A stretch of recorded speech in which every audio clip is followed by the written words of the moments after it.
السلام عليكم. أظن ما فيش حد مننا ما بيحبش المندي. المندي على أصوله. وهقول لكم في الفيديو سر الرز بتاع المطاعم اللي بيبقى له طعم كده مختلف. وبنقعد نقول يعني ليه الرز بتاعنا مختلف عن رز المطاعم. معانا هنا مبدئيا هنبتدي نتبل الفراخ بتاعة المندي.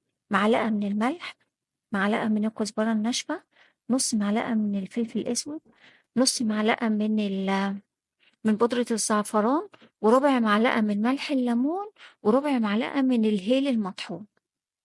هنا هنحطهم كلهم مع بعض، ومعلقة صغيرة من معجون الفلفل الحار. طبعا اللي مش عاوز يحطها يحط مكانها فلفل حلو أو صلصة. ربع فنجان من الزيت، يعني في حوالي معلقتين زيت مش أكتر. هنقلبهم كلهم مع بعض بالشكل ده. هننزل عليهم بقى. معايا هنا فرخة متقطعة على 4، مغسولة كويس ومنقوعة في ملح وليمون ودقيق، بس محدش يحط خل. هنا هنتبلهم كويس جدا مع بعض بالخلطة دي. الخلطة دي مش محتاجة انك انتي تقعديها كتير، يعني تقعديها مثلا ساعتين في التتبيلة او كده، لا لا، عادي بتشتغلي فيها بسرعة جدا. احنا هنسيبها بس كده 10 دقايق على بال ما نجهز الخلطة بتاعة الرز. معايا هنا بصلة كبيرة مفروم معاها توم، يعني بصل وتوم مع بعض. هننزلهم مع بعض على 3 معالق بس من الزيت. وبعدين مكعب مرقة دجاج،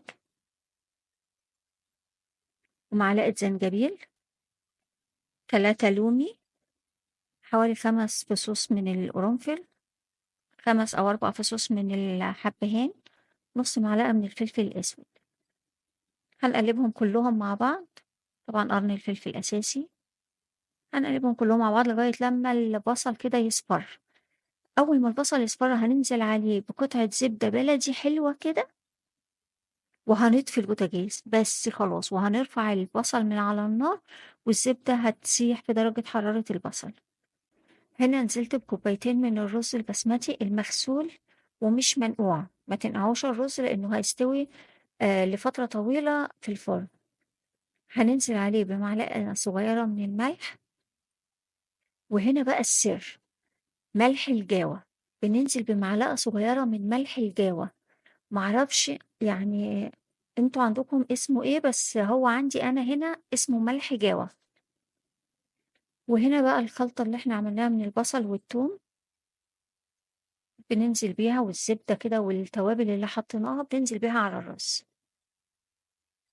هنقلبهم كلهم مع بعض.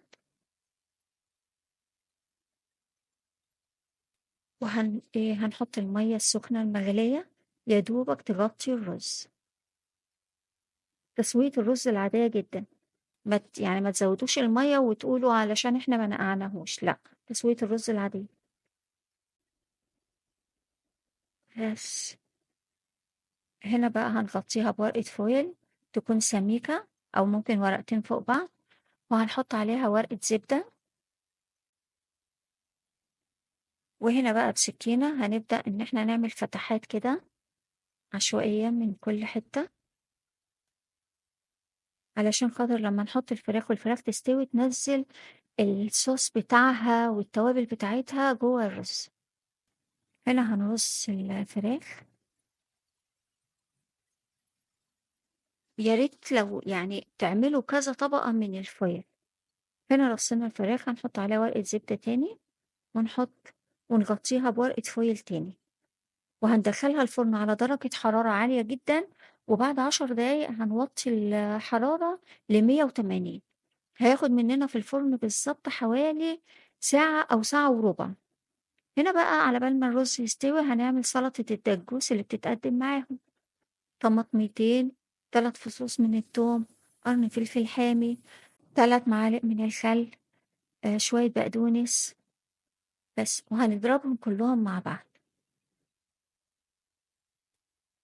لغاية لما يتفرموا كلهم مع بعض بالشكل اللي انتوا شايفينه. نص معلقة كمون، ونص معلقة ملح، كل دي بالمعلقة الصغيرة.